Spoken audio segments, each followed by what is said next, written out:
let's bring in Rami Khouri. He's a senior fellow at the American University of Beirut. He joins me now here in our Doha studio.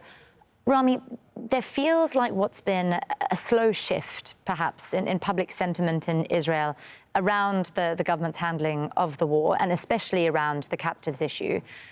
We've seen the pressure building on the Netanyahu government to the point where they decided to send a delegation, finally, to the Cairo talks to have this conversation.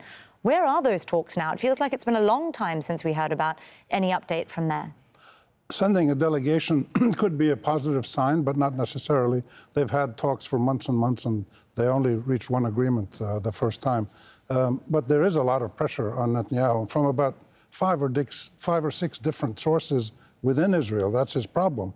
He's trying to balance all these forces, and he can't do it. And the biggest problem he has is that his war aims are not being achieved. And he's in apparently, we don't know if it's real or not, in a feud with the United States president, the biggest supporter of Israel, militarily and diplomatically. That may or may not be real. It may be just, fiction, but we'll see. But he's got a very difficult situation on his hand because he can't achieve his war aims. He can't look weak. And he has to try to keep fighting and fighting. And he's probably looking at a position now where he thinks, he and his right-wing partners, if I can drive Palestinians out of Gaza, just starve them out, which is what he's doing, that possibly he can then say, okay, we've done one of our main aims, undeclared aims, which is to vacate Palestine to make room for more Israelis. And that's been the Zionist plan since 1920.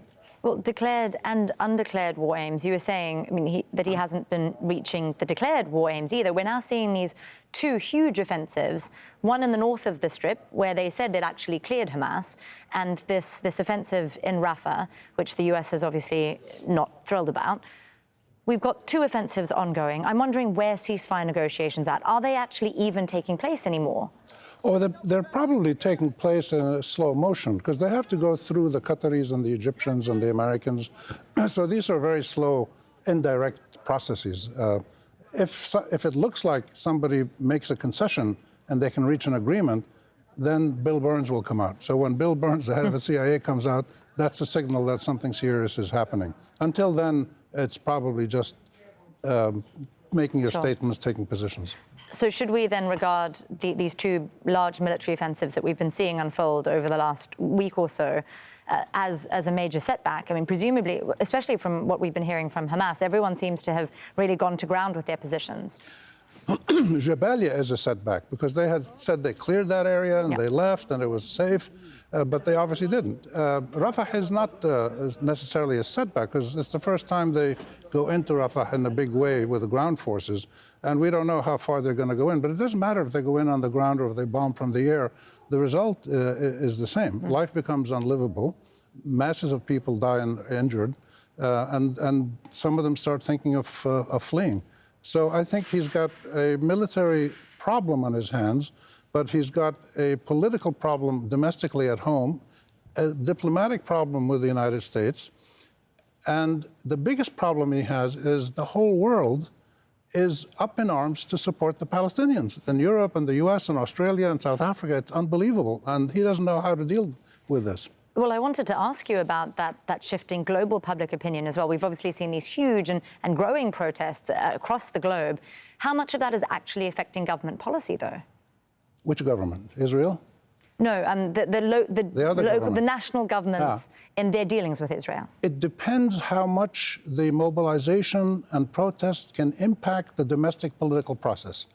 In the United States, where I live, and I've followed this very closely, the protests have linked with political operatives in 7 or 8 states, a Democratic Party, and they're creating a national coalition of Democratic forces who traditionally provide the base for the Democratic Party. And they've told Biden, we're not going to vote for you if you keep this policy going in Gaza. So in the U.S., there is a real chance that it could influence either the election. If he doesn't change, he might not get elected. If he does change, it could be probably due to the pressure that he's been put on. But the point of these marches and demonstrations, it's not a one-time thing. These have been accumulating for decades. And now, because of the genocide and the position of many of the Western governments, and the US especially, it's getting stronger and stronger and stronger. How they channel that energy into political policy change is what remains to be seen. Rami Khoury from the American University of Beirut, always great to get your thoughts. Thank you for joining me on the NewsHour. Thank you.